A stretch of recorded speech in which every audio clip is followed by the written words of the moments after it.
So on this video, we're going to be talking about common issues that we are seeing on this current generation Honda Accord. Some of the issues will be for the 1.5-liter turbocharged engine specific. Some of them will be for the hybrid specific, and some of them will cover both of those just due to it being for the car and not specifically powertrain related. And this will be for anybody who currently has a car, maybe thinking about leasing one or purchasing one, just so you know some of the things that you can expect potentially as you own and take ownership of this vehicle.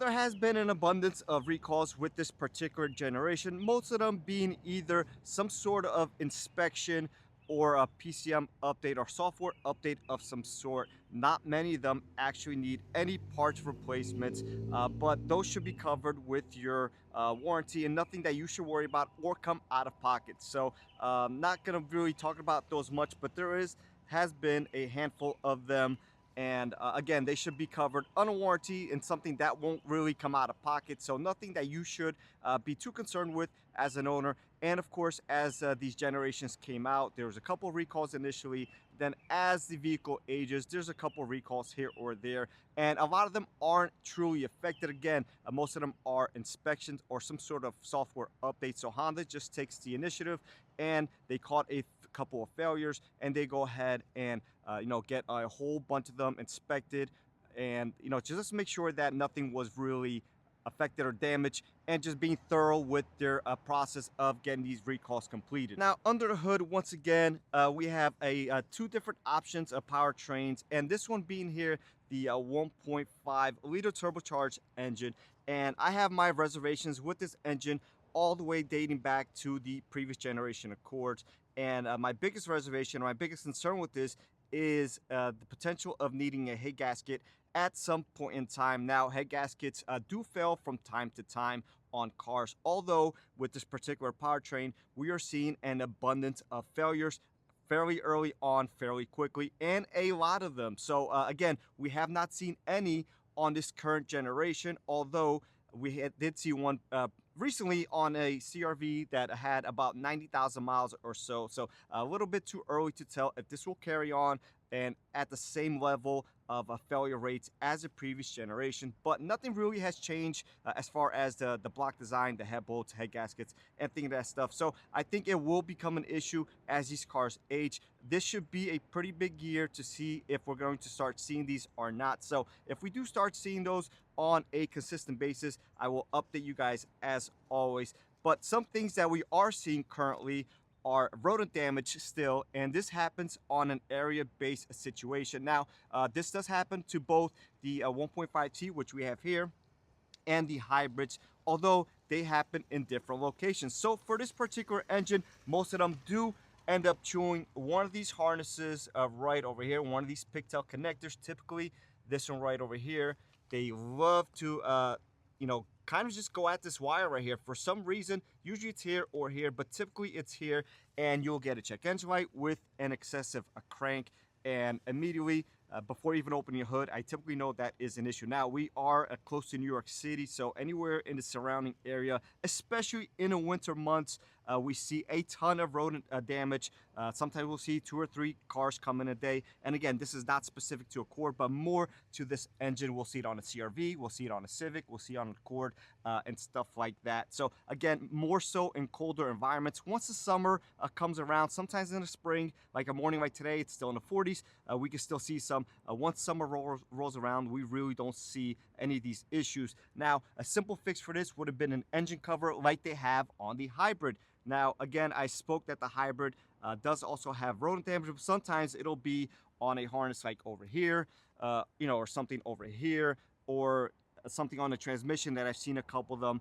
And you can't really protect that stuff. So what happens is when we get rodent damage like that, we apply anti-rodent tape. And when applied correctly, especially to the affected area, I usually use 2 or 3 rounds of tape. So I'll go around it 2 or 3 times and cover it thoroughly, and that's usually pretty effective. Some people argue that's not effective. I've done it where I do it correctly. I do a couple of goes arounds, and it works 99% of the time. So if applied correctly, it does work and it is effective. So again, Honda could have just put an engine cover here and would have minimized the damages that we see on a consistent basis by a dramatic amount. Now, it doesn't mean, again, that they couldn't go here or another harness or pigtail, but definitely the common area would have been addressed, and they could have easily addressed this. They did not. So it's just something that we had to deal with, unfortunately, especially in this area. So another thing we are seeing a lot of is injector failures. That is both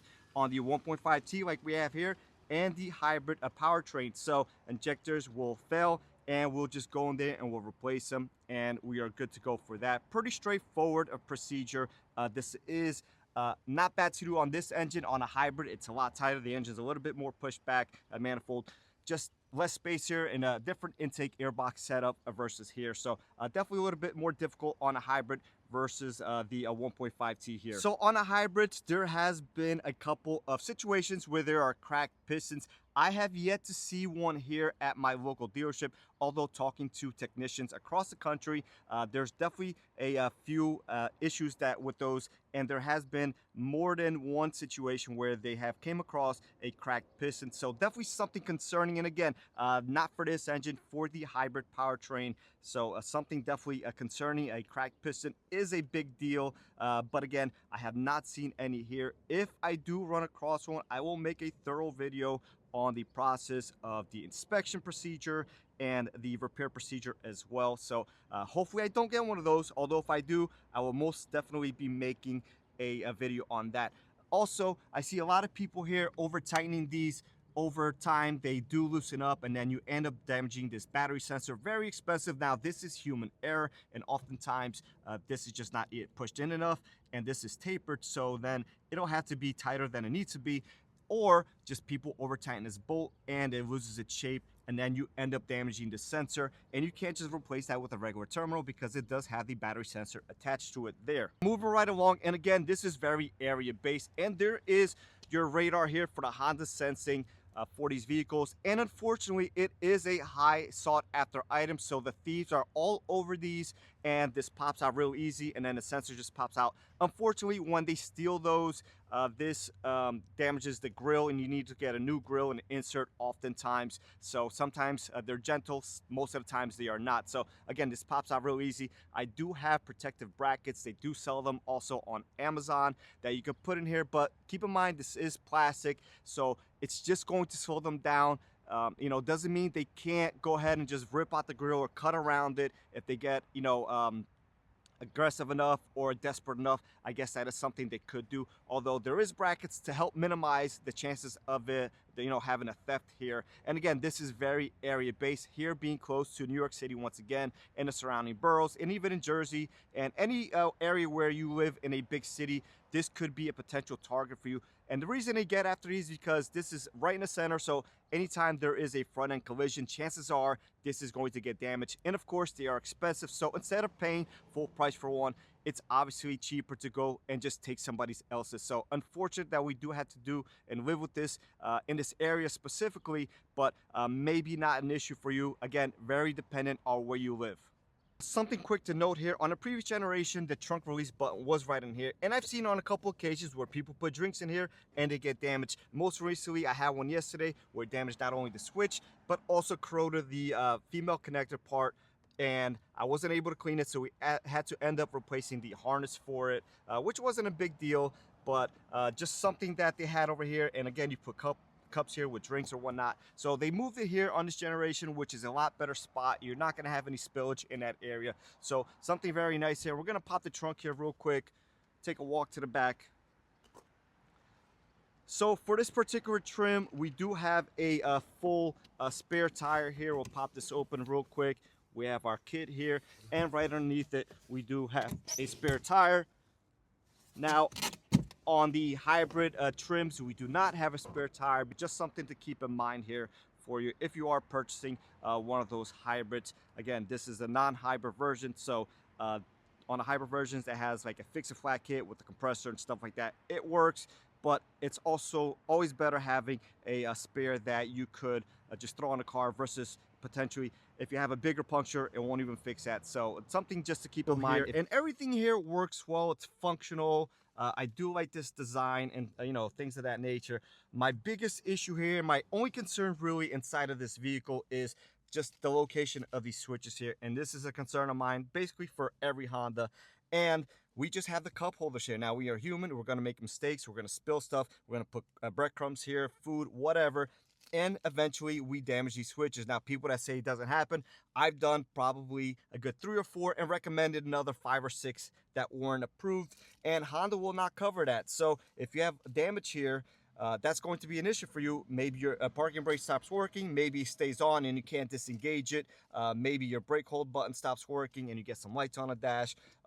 Maybe your auto stop here button stops working. Whatever the case may be, just a bad design. A lot better place for this would have been somewhere in this area here. This is completely blank.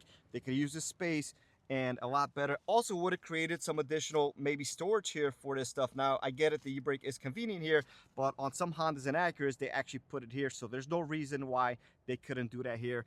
And just kind of a design misstep in my opinion. This has been an issue for a couple years, and some of the cars even have the shift buttons here versus a lever, which is another issue. But in this case we do have a lever here, so not an issue for that. It's only an issue here for these couple of buttons here. And again, this could have been placed right in here. Last item I want to talk about here is we've been seeing a lot of steering rack failures. Now, they're not binding or anything like that. They're just making a lot of noise when turning. We have seen a handful just in the last month or so. So something definitely to keep an eye on. And it's not a recall or a Bolton or anything like that as of now. And it drives fine. It just makes noise. So we've done, again, a handful of them. Not too big of a deal. They come off rather easy, especially in comparisons to the older vehicles. So if something comes about it, I will make an updated video. If I get a chance to take one apart to kind of see what's going on, I will. But since they are warranty, we do have to send them back to Honda, and they do whatever they do with them. Maybe they investigate them, maybe something comes of it or not. But just something that we've been seeing a lot of lately. And again, doesn't really cause any drivability concerns, but it is annoying and does have a noise. Not something you want to hear on your rather new cars. So with that being said, I'll catch everyone on the next one.